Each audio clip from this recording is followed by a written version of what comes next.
बड़ी लाज आ रही है, शर्म है? जिंदे हो को मर चुके हो। नारायण नारायण नारायण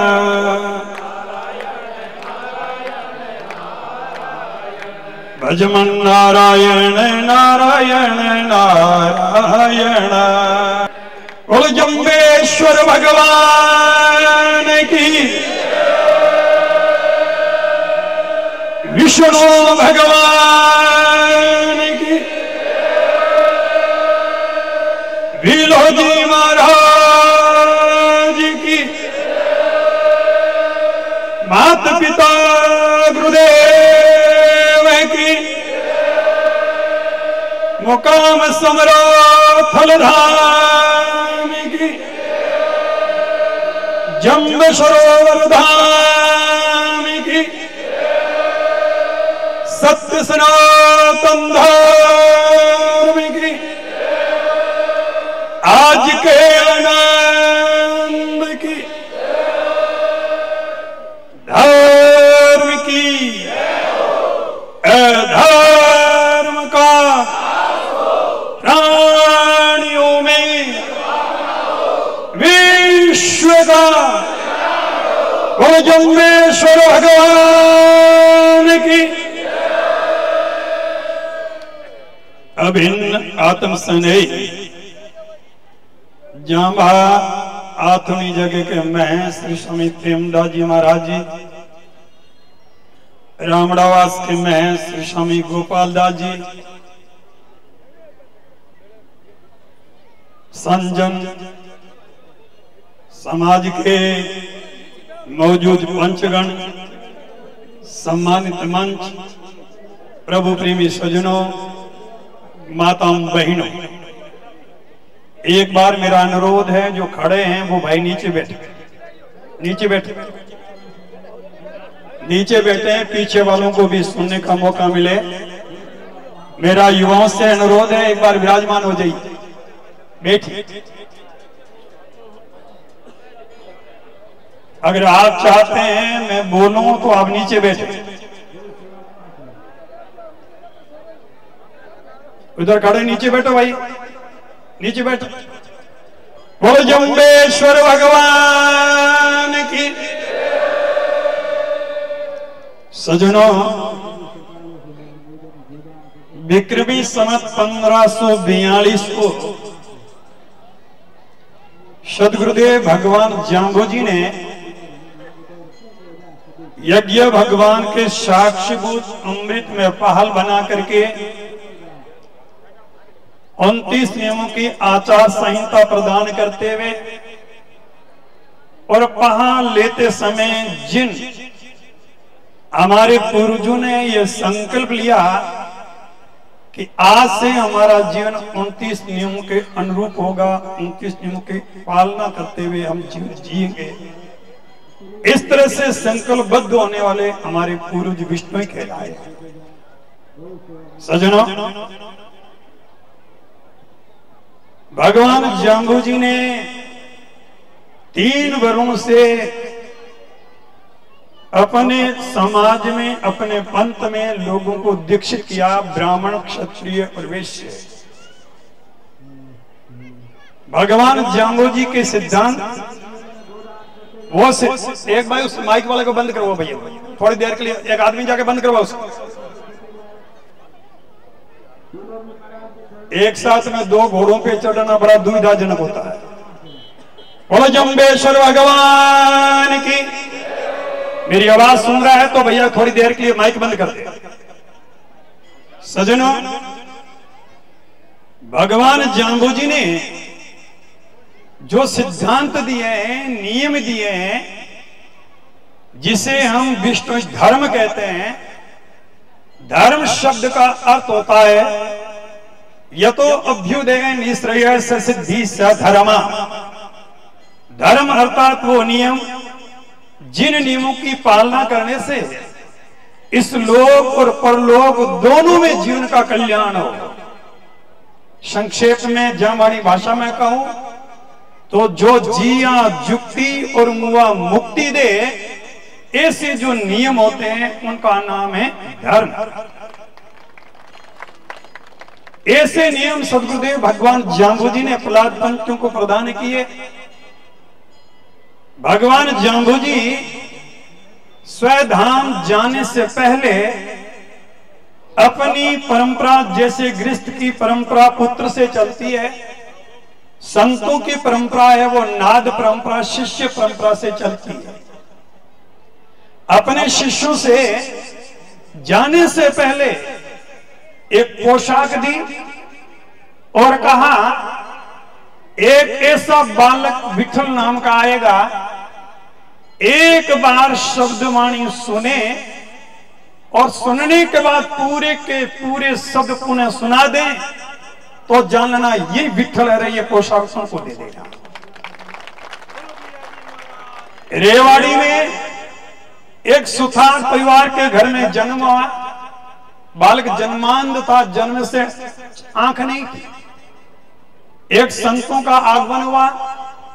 संतों ने वेदांत की कोई वाणी बोली।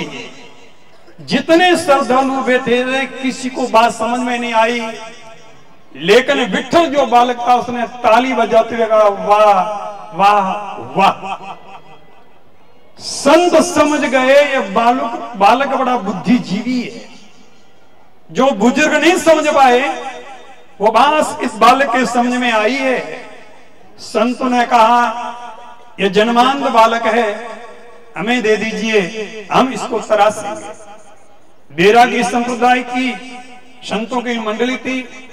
विठल साथ में निकल पड़े और चलते चलते कहते हैं मुकाम के पास हिमटसर में उस संत मंडली ने पड़ाव डाला। प्रातः काल मुक्तिधाम मुकाम के मंदिर पे वेद में शब्दवाणी से स्वर पहाट हो रहा था। बालक विठल के कान में वो आवाज पड़ी जैसे चुंबक लोहे को अपनी ओर खींचता है। विठल का मन इतना आकृष्ट हुआ और कहने लगे ये आवाज जहां से आ रही मुझे वहां ले चलो। मुक्तिधाम मंदिर पे आते हैं और 120 शब्द सुने। सुनने के बाद जैसे बोला था वैसे का वैसा उन्होंने दोहराया। गुरु महाराज के शिष्य जो संत थे उनको पक्की तसल्ली हो गई। भगवान जाम्बू जी ने जिस बालक के लिए पोशाक दी वो यही है। वो पोशाक विठल को दी जाती है जिनको आज हम बीलोजी कहते हैं। बीलोजी समरातल दोहरे आते हैं और पूर्व जन्म की स्मृति आती है। किस वजह से मेरी आंखें गई थी, मेरी आंखों की ज्योति गई थी, वहां पे बीलोजी पहली साखी बोलते हैं गुरु तार बाबा मैं आया अपराधी तेरी शरण। इस साखी के बोलने के साथ बीलोजी की आंखों की ज्योति वापस लौट आई। बीलोजी ने पूरे विश्व समाज के अंदर भ्रमण किया और समाज को बड़ी बारीकी से देखा। गाड़ी एकदम पटरी से नीचे उतर चुकी थी। बीलोजी साधारण संत नहीं थे। आजकल के महात्माओं की तरह महात्मा नहीं थे। अब जानोगे तो पता चलेगा बीलोजी कैसे थे। लेकिन बीलोजी ये जान गए ये लोग उपदेश से मानने वाले नहीं हैं, ये बातों को मानने वाले लोग नहीं हैं। हमारे यहाँ कई प्रकार के देवता होते हैं। कईयों के नारियल चढ़ता है, कईयों की तावणी चढ़ती है, कई के स्वामणी चढ़ती है। जिसके जो चढ़ता है वो चढ़ाते तब देवता राजी होते हैं। तो बीलोजी जान गए थे ये लातों के देव हैं, बातों से मानेंगे नहीं। इतने सामर्थ्यवान संत होने के बाद जोधपुर दरबार के पास गए। उस जमाने में राजा लोग चमत्कार को नमस्कार करते थे, लेकिन चमचागिरी करने वाले चमचों की उस जमाने में कमी नहीं थी और चमचों की वर्तमान में भी कमी नहीं है। चमचा जानते हो ना, कढ़ाई में जो चलता है ना, हलवा मिलता है उसको। अगर कढ़ाई में चलने वाले चमचे को हलवा मिले तो वर्तमान के चमचों को भी कुछ मिले। केवल चमचे से अपनी जीभ को त्रासते। उस जमाने में भी थे। कहा महाराज साधु के चक्कर में नहीं पड़ो। लेकिन जोधपुर दरबार बीलोजी के पास में आते हैं, प्रणाम करने के साथ कहते हैं महाराज मुझे मतीरा चाहिए। बिना मौसम के, बिना सीजन के चादर के नीचे हाथ डाला, मतीरा ला करके बीलोजी ने राजा को पकड़ा दिया। महाराज मुझे सिटिया चाहिए। चादर में हाथ डाला, बाजरे के सिटिया ला करके दे दिया, जो तो दुराचरणों में लंबे पड़ गए। गुरुदेव मेरे योग्य कोई सेवा हो हुक्म कीजिए। बीलो जी ने कहा मेरे मुंह से निकला हुआ हर एक शब्द राज आज्ञा मानी जाए। मुझे एक खूंटा चाहिए, एक कोड़ा चाहिए और 5 सिपाही चाहिए। जोधपुर दरबार ने बीलो जी की बात को मान्यता दी। आपकी बात राज आज्ञा की तरह मानी जाएगी। आप जो कहोगे वो आपका अंतिम निर्णय होगा। बीलो जी विष्णु के जो बड़े गांव थे, उस गांव में जैसे चौपाल में आए, खूंटा रोपा। गांव का फन्ने खान जो चौधरी था, उस खूंटे पे बांध करके उन सिपाहियों से कहा ओड़ा चलाइए। ओड़ा पड़ता तो सुनो, आप जानते चमड़ी उधड़ती, लोह की धारा बहती है। चीख चीख करके रोए, गुरुदेव हम दोबारा ऐसी गलती नहीं करेंगे, भूल करके भी नहीं करेंगे। जब इस तरह से धुनाई होती देखी, देखने वालों की रूह कांप उठी। बीलो जी महाराज ने एक गांव से, मान लो रामड़ा सगले गांव में जा रहे हैं, तो रामड़ा गांव में मॉनिटरिंग व्यवस्था की। क्लास में मॉनिटर होता है ना, स्कूल में तो सब पढ़े हो। मॉनिटर से डर क्यों लगता है? ये टीचर से शिकायत कर देगा। मॉनिटरिंग व्यवस्था का मतलब पंच पंचायती की नियुक्ति की। गांव के अंदर कोई भी व्यक्ति धर्म विरुद्ध, मर्यादा विरुद्ध, परंपरा के विरुद्ध अगर आचरण करता है तो पहले आप समझाओगे, समझाने से नहीं मानेगा उसको दंडित करोगे, और दंडित करने से नहीं माने उसको समाज से बहिष्कृत करोगे, जिसको हमारी भाषा में कहते हैं हेला। हेला किन के लिए होता है? हेला मिनखू के लिए होता है। हेला उनके लिए होता है जिसमें मिनखपना जिंदा होता है। मिनक बहुत है पर मिनकपना खत्म हो गया। जिनमें मिनकपना नहीं, भैंस के आगे बीन बजाओगे, भैंस को समझ में आएगा? जिनका मिनकपना खत्म हो गया, उनके लिए हिला कोई महत्व नहीं रखता। न कटे को 10 बार ना काटो, शर्म आएगी उसको? शर्म उसको आती है जिसके नाक होती है, तो न कटो कोई शर्म नहीं होती। लेकिन उस जमाने में थी। बीलो जी ने पूरे समाज के अंदर ये व्यवस्था की, पंच पंचायती की। अंत में जाके राशि स्तर में वो खूंटे को रोपा, वो खूंटा हरा हो गया। वर्तमान में वो खेजड़ी खड़ी है। सजनों, बीलो जी महाराज रामड़ावास में क्यों आए? उन्होंने कहा पंच पंचायती का ये जो अंतिम निर्णय, इसको खत्म मत समझना। ये विष्णु बहुल क्षेत्र था। जब जब जरूरत पड़े ये दरबार में प्रवेश करना, उस खूंटे और कोड़े को उठाना और पुनः उसी तरह से क्रियान्वित करना। सजनों, मैं एक बात आपको कहना चाहता हूं, इस बात को समझना ठीक से। जैसे हमारा शरीर है, मैं कहानी के रूप में इसलिए कह रहा हूं ताकि थोड़े में बात ज्यादा समझ में आए। जैसे हमारा एक शरीर है, शरीर कहने से शरीर एक है। श्रीमन नारायण नारायण नारायण,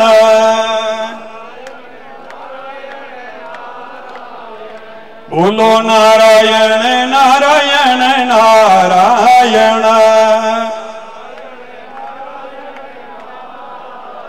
श्री हरि नारायण नारायण नारायण,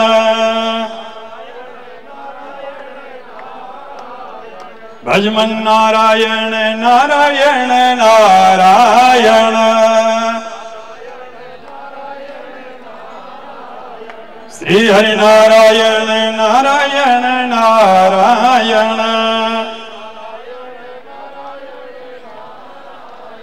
गोविंद नारायण नारायण नारायण।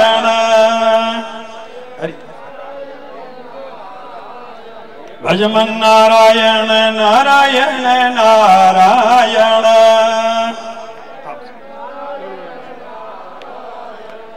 बोलो जम्बेश्वर भगवान की, विष्णु भगवान की। मैं अनुरोध कर रहा था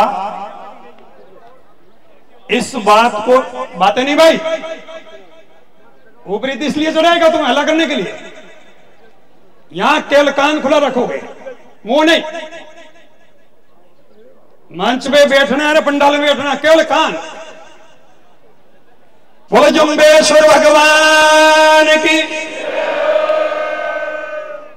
मैं अनुरोध कर रहा था, समाज एक शरीर है, जैसे शरीर कहने से शरीर एक है, ऐसे ही समाज कहने से समाज एक शरीर है। एक शरीर में अनेक अंग प्रत्यंग है, आंख है, कान है, नाक है, जीभ है, होंठ है, अंगुली है, अंगूठा है, पैर के है ना। अब मुझे एक बात बताइए, क्या शरीर में कोई अंग आपको बेकार लगता है? अपने शरीर का कोई अंग अपने को बेकार नहीं लगता। इसी तरह से समाज रूपी शरीर के अंदर कोई भी व्यक्ति बेकार नहीं है। सबका अपने अपने स्थान पे अपना अपना महत्व है, लेकिन समझने की कोशिश करना, समझने की कोशिश करना। अगर कोई शुगर का मरीज है, अंगुली के अंदर घाव हुआ, अंगुली सड़ गई, अगर ऑपरेशन डॉक्टर कहता है पंजा कटवाना पड़ेगा, अगर पंजा नहीं कटवाया और ऑपरेशन नहीं किया, पूरी जंघा तक टांग कटवानी पड़ेगी। तो अंगुली कटवानी चाहिए, पूरी टांग कटवानी चाहिए। इसी तरह से समाज रूपी शरीर में अगर कोई नासूर पैदा हो जाए, उसका ऑपरेशन होना बहुत जरूरी है। और समाज जैसे शरीर के अंदर अंग प्रत्यंग का ऑपरेशन डॉक्टर करता है, तो समाज के अंदर भिलोजी महाराज ने पंचों को डॉक्टर बनाया। पंचों को क्या बनाया? जब जब जरूरत पड़े तब तब यह डॉक्टर ऑपरेशन करे, उस अंग को काट दें ताकि नासूर आगे नहीं बढ़े। अब आपको चिंतन करना है। मैं एक छोटी सी घटना और बतलाना चाहता हूं।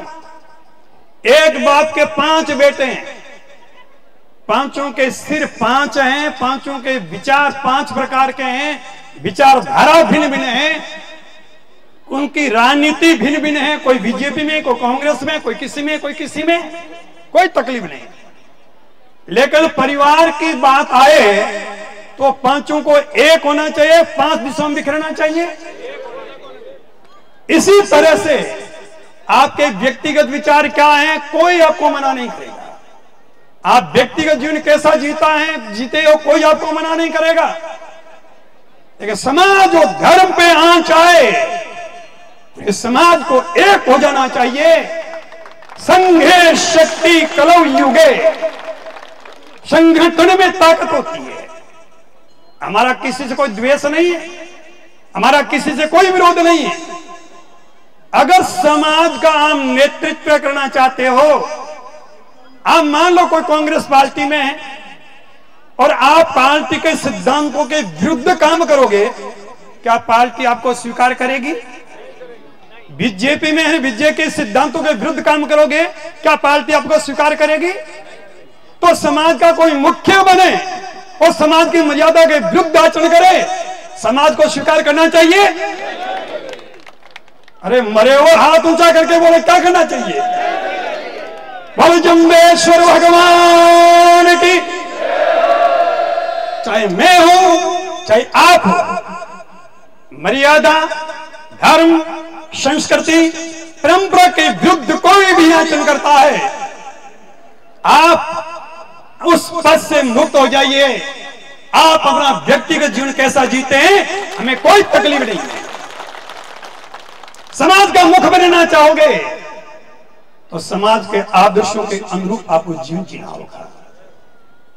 भागवत राय शायद मेरे ख्याल में उस समय राजस्थान में एक ही डीजी होते थे, अब तो 3 है। सगे मामा जिन्होंने पढ़ाया लिखाया पाला पोसा बड़ा किया, घर से आ रहे थे बीकानेर होटल पे कड़ी खाई गई। खुद भागर जी बोले मेरे मामा ने समाज की मर्यादा को तोड़ा है। रिश्ता बाद में, पहले समाज है, पहले मेरा धर्म है। ये समाज का गुनाहगार है। लेकिन वो व्यक्ति इतना समझदार था, समाज के सामने हाथ जोड़ के कहा मैं समाज का गुनाहगार हूं, समाज जो दंड देगा वो मुझे मंजूर है। लेकिन उन्होंने एक प्रार्थना की, समाज से मेरी एक प्रार्थना है, समाज नाक काटे मुझे मंजूर है, पर नाक थोड़ो हावड़ बाड़ी। कहने का मतलब लाई मोटी करना। राम भागर जी कहना, डीजी साहब कहने लगे मेरे मामा को धन का घमंड और है, ये घमंड और तोड़ो। ₹1.25 का दंड किया। दंड तो कलंक होता था। आप जरा सोचो लोगों की सोच क्या थी। पहले धर्म, पहले समाज और उसके बाद रिश्ते।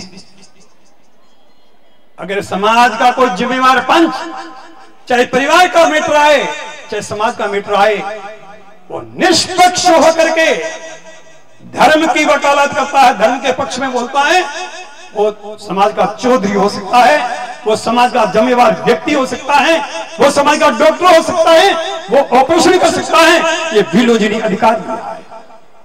मेरा आप लोगों से अनुरोध है, पुनः आप लोगों से अनुरोध है, अगर समय रहते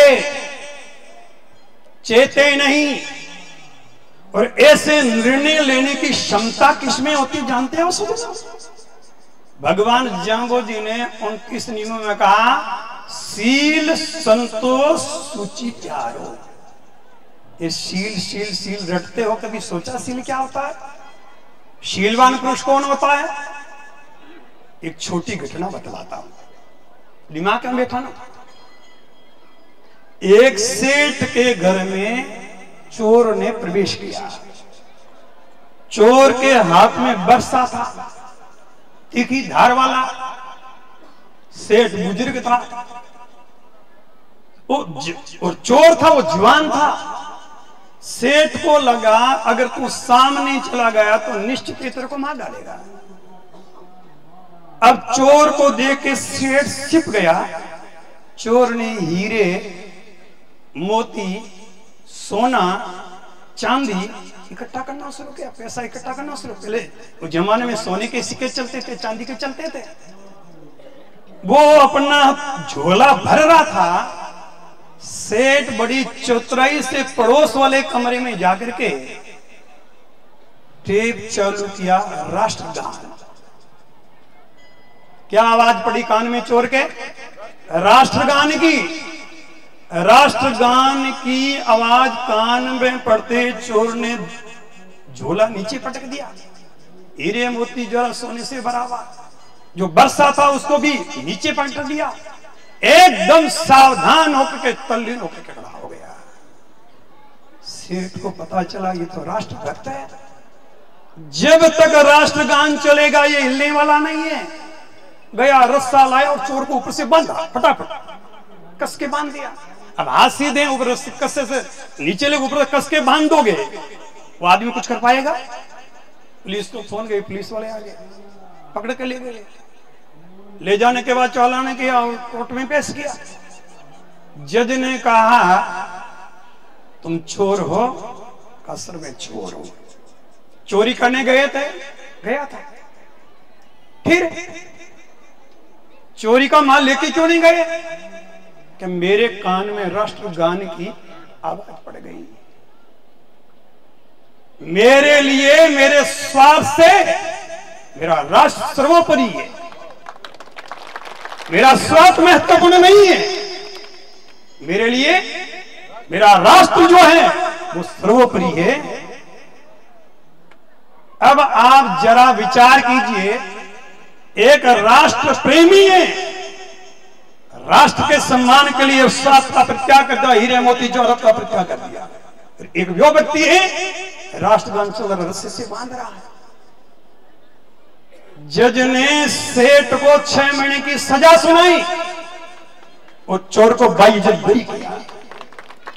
मेरे कहने का भाव, शील वृद्धारी जीवन जिसका होगा वो स्वार्थ को नहीं, वो पहले समाज को महत्व देगा, वो समाज की मर्यादा को महत्व देगा, वो धर्म को महत्व देगा, वो सभ्यता को महत्व देगा, वो संस्कृति को महत्व देगा।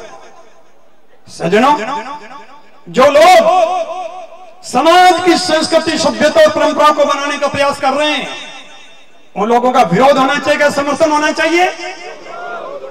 हा? अच्छा, परंपरा बचाए उसकी विरोध होना चाहिए, संस्कृति बचाए उसका विरोध होना चाहिए।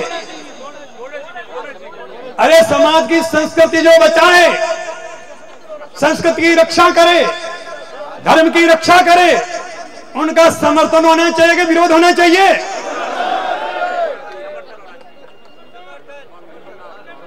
तुम्हें समझ में आता है? धर्म को बचाना है, खत्म करना है, समाज को बचाना है, खत्म करना है, तो समाज की परंपरा बचाने वाले का समर्थन हो, विरोध हो?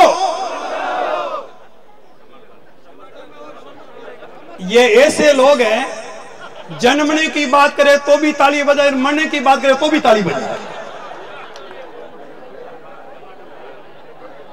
सज्जनों, मैं आप लोगों से अनुरोध करना चाहता हूं,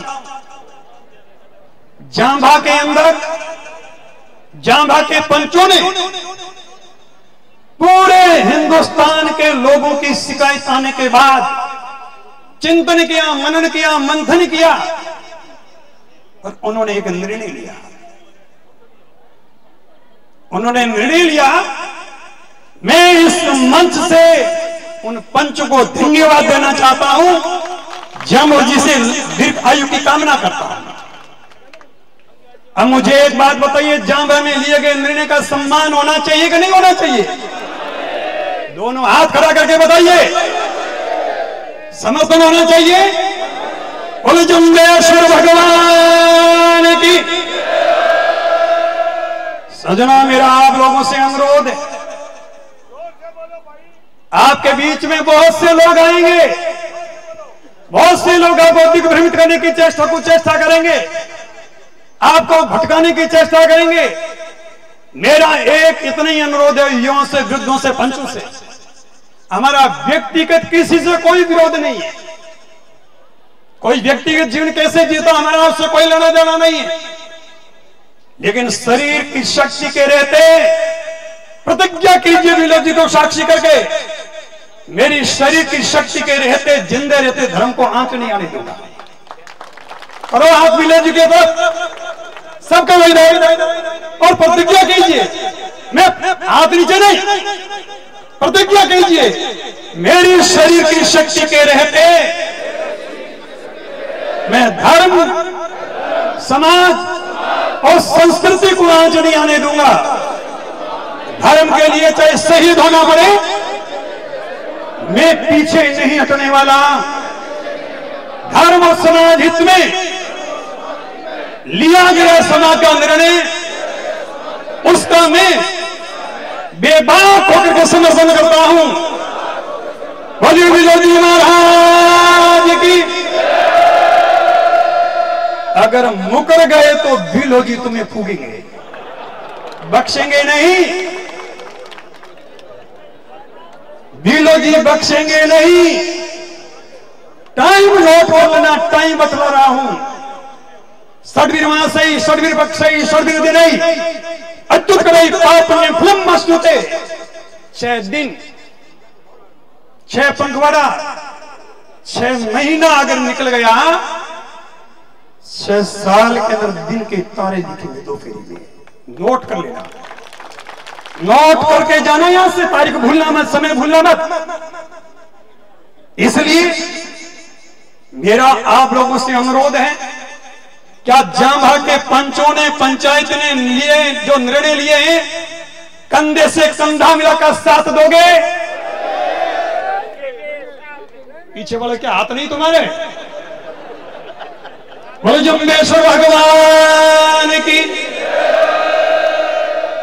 इसलिए मेरा पुनः अनुरोध है, तुम उनकी औलाद हो, तुम उनकी औलाद हो।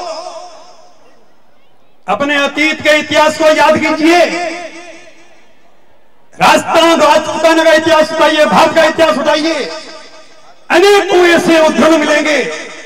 लोग धन के लिए मरे हैं, पद के लिए मरे हैं, प्रतिष्ठा के लिए मरे हैं, लेकिन धर्म, वन और वन्य जीव के लिए निस्वार्थ भाव से किसी ने प्रणोत्सव किया है तो वो विष्णु समाज है, वो आपके पुरुष थे।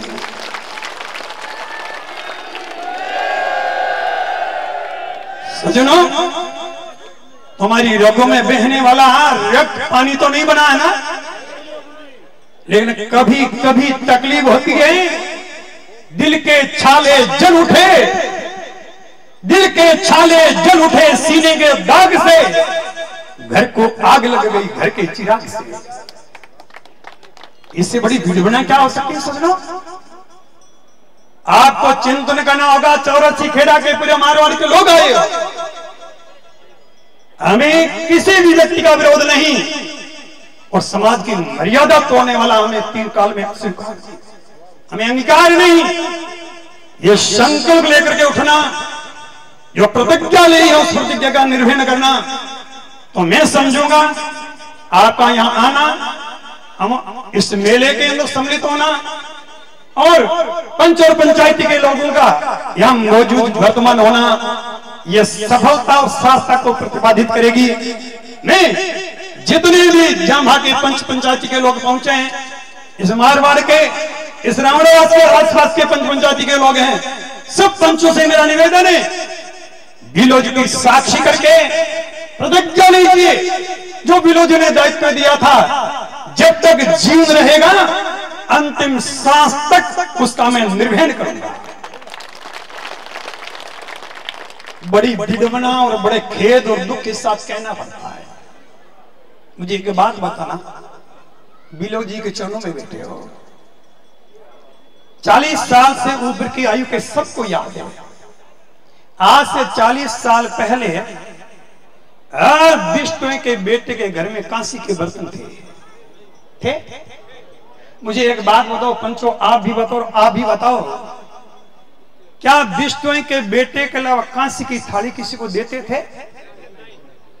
नहीं देते थे ना। मान लो आपको प्रिय एक, चाहे आपने धर्मेला कर रखा है और जाति का भाई आ गया, तो उसको कौन सी थाली देते थे? पीतल वाली। मेरे को लग रहा पीतल वाली आंगन में आ गई, आंगन वाली घर में घुस गई, और आपने कबूल कर लिया मैं आंगन के लायक हुई नहीं। आपने कबूल कर लिया मैं आंगन के लायक नहीं हूं। अगर तुम्हारा जमीर जितना है, ये लोहे के ठीक रहे स्टील वाले बंद करो, कांसी के बर्तन रखो घर में, कांसी के बर्तन रखो।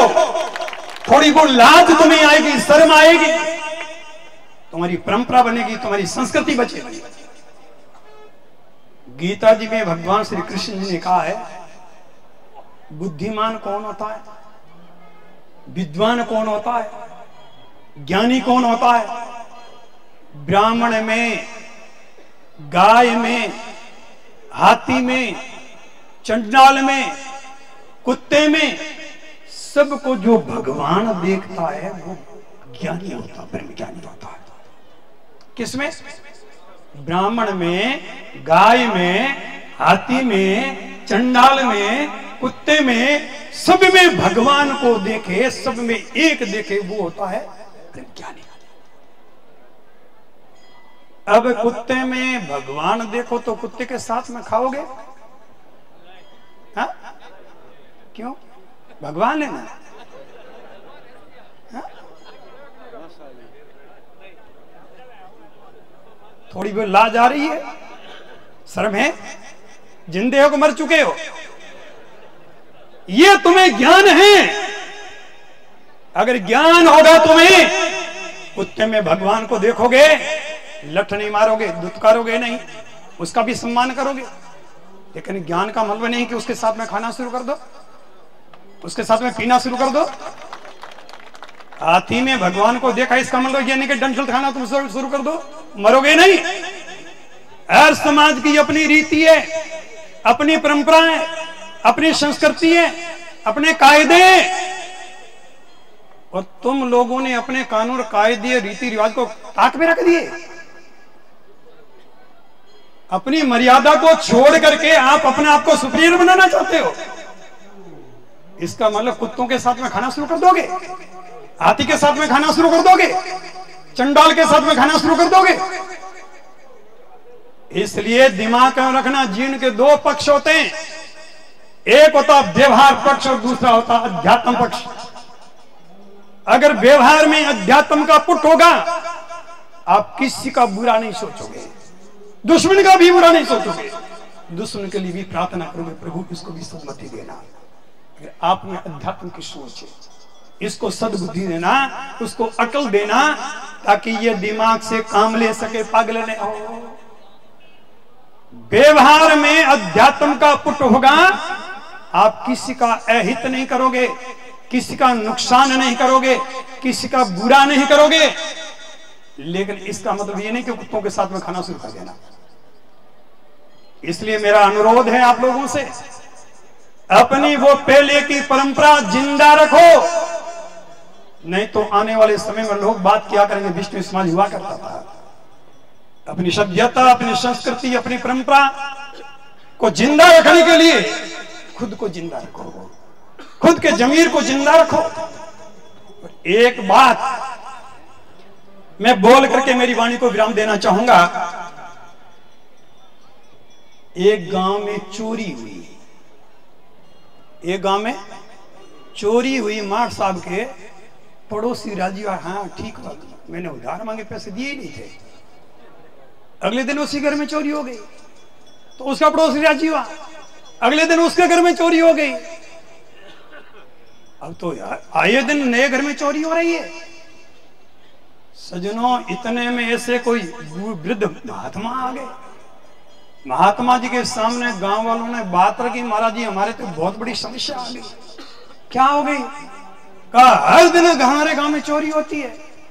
महात्मा जी ने कहा 5,000 रुपए लूंगा, चोरी रुकवा दूंगा। गांव ने कहा लाख की चोरी इस गांव में हो चुकी, 5,000 में कोई नुकसान ही नहीं है। गांव वालों ने 5,000 महात्मा जी को रुपए दिए, महात्मा जी लेके चले गए। 15 दिन के बाद आए तो 15 घरों में और चोरी हो गई। कहा महाराज जी आप तो कह रहे चोरी रुक जाएगी, कहा 5,000 और देने पड़ेंगे तब चोरी रुकेगी। गांव वालों ने 5,000 रुपए और दिए, महात्मा जी चले गए। 15 दिन के बाद आए, आधे गांव में चोरी हो गई। गांव वालों ने चर्चा हुई, ये बाबा बदमाश है, मूर्ख बना बना के 2 बार पैसे ले गया। तो गांव इकट्ठा हुआ, कहा अब के महात्मा आए तो पहले महात्मा को सबक सिखाओ। महात्मा जी 15 दिन के बाद गांव की तरफ आने लगे। करंट की तरह बात गांव में फैली।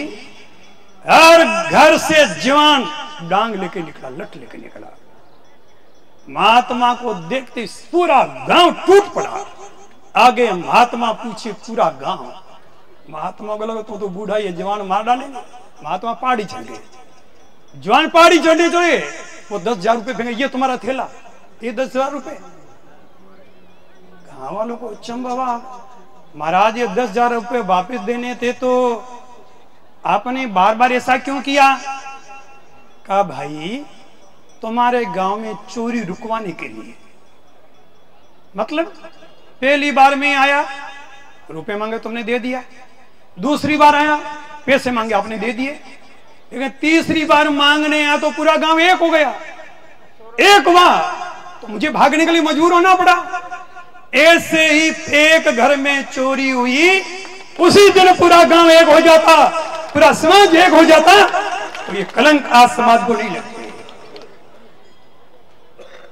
हम राजी हो रहे थे, हाँ ठीक हुआ ठीक हुआ। ये तो हर दरवाजे पे दस्तक देगी बीमारी में।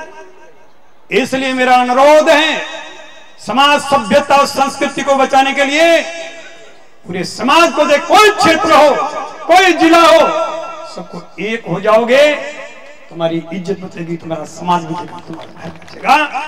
बोलिए जम्बेश्वर भगवान की, विष्णु भगवान की,